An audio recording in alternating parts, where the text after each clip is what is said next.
24 नवंबर 1974 America में north west airline की एक फ्लाइट पोर्टलैंड शहर से टेक ऑफ करती है। आधे घंटे की परवाज जो रियासत वॉशिंगटन के शहर सियाटल जा रही है। तैयारे में सिर्फ 36 मुसाफिर और अमले के 6 अरकान शामिल हैं, जो सब इस बात से अनजान हैं कि जहाज में उनके दरमियान एक हाई जैकर भी मौजूद है, जिसका नाम है डेन कूपर, जो बाद में डीबी कूपर के नाम से मशहूर हुआ। ये शख्स अमेरिकी तारीख की सबसे पेचीदा वारदात करने वाला था, जिसका सुराग 53 साल बाद भी नहीं लग सका। हवाबाजी की तारीख में हाई जैकिंग का एक ही केस है जो निस्फ सदी से जायद का अरसा गुजरने के बाद भी हल ना हो सका। वो मुजरिम कहाँ गया जो हवा में गायब होकर किसी को ना मिला? तैयारे से छलांग लगाकर वो शख्स बचा या नहीं, ये एक सवाल ही रह गया। हाई जैकिंग की इस पुरस्कार कहानी में हुआ कुछ यूं कि कम गो और 40 साल के लगभग उम्र के डेन कूपर को देखकर किसी बिजनेसमैन का गुमान होता था।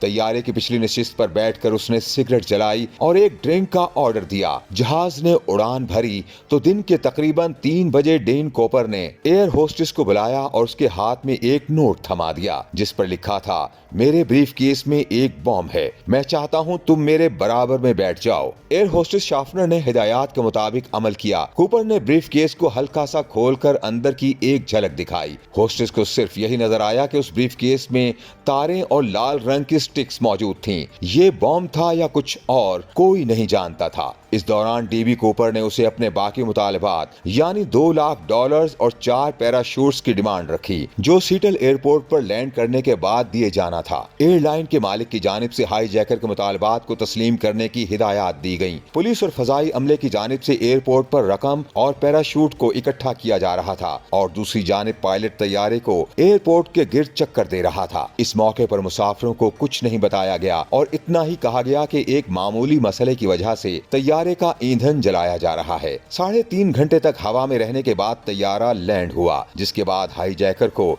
रकम और पैराशूट्स दिए गए। डीबी कूपर ने तमाम 36 मुसाफिरों और अमले के 6 में से 2 अफराद को छोड़ दिया। कूपर ने जहाज में मौजूद 2 पायलट, एक फ्लाइट अटेंडेंट और एक फ्लाइट इंजीनियर को रिहा नहीं किया और हिदायत की कि तैयारे को न्यू मैक्सिको सिटी ले जाया जाए। तैयारे में ईंधन दोबारा भरा गया और वो मैक्सिको के लिए रवाना हुए। उस वक्त तक रात हो चुकी थी और मौसम काफी खराब था। जहाज का सारा अमला कॉकपिट में ही मौजूद था और कूपर कॉकपिट के बाहर। कूपर ने पायलट को हिदायत दी तैयारे को 150 नॉट की रफ्तार पर 10,000 फुट की बुलंदी तक ले जाए। अभी परवाज को दोबारा उड़े 20 ही मिनट हुए थे कि कॉकपिट में लाल रंग की बत्ती रोशन हुई। इसका मतलब था किसी ने तैयारे का दरवाजा खोल दिया है। पायलट ने इंटरकॉम पर कूपर से मुखातिब होकर पूछा, क्या उसे किसी चीज की जरूरत है? तो कूपर ने गुस्से से जवाब दिया, नहीं। ये वो आखिरी अल्फाज थे जो इस पुरस्कार हाई जैकर ने अदा किए। इसके बाद वो गायब हो गया। ख्याल किया जाता है कूपर पैराशूट की मदद से पैसों समेत जहाज से छलांग लगा चुका था। मुसाफिर तैयारा तो बाहिफाजत नीचे उतर गया, लेकिन कॉकपिट से बाहर निकलने के बाद अमले ने देखा कि कूपर का कोई अता पता न था।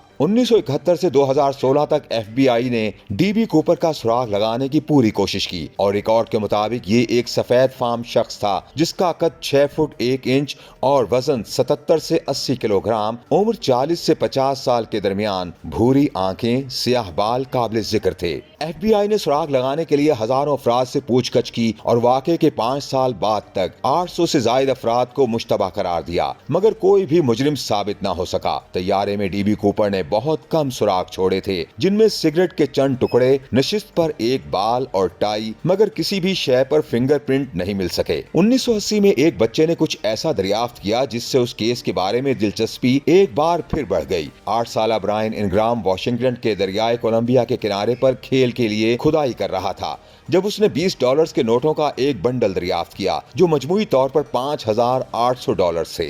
बच्चे के वालिदैन ने पुलिस से राब्ता किया तो इल्म हुआ इन नोटों के सीरियल नंबर उस रकम के हैं जो डीबी कूपर को दी गई थी। तैयारे में कुछ अशिया के अलावा ये वाहिद सबूत था जो हाई जैकर का मिला। नोट दरियाफ्त करने के 6 साल बाद ब्रायन इनग्राम को इस रकम में से $2,760 दिए गए। ब्रायन ने 2008 में $20 का नोट $37 लाख में नीलाम किया। यूं इस पहेली के स्याह बादल गहरे होते चले गए और डीन कूपर अमेरिका में एक मशहूर शख्सियत बन गया। ये अलग मामला था कि कोई नहीं जानता था कि असल डीन कूपर कौन है और जिंदा भी है या नहीं। वैसे तो FBI ने तहकीकात 2016 में खत्म कर दी थी, मगर इदारे की जानिब से दरख्वास्त की गई थी कि इस हवाले से किसी के पास मालूमात हो तो जमा कराए।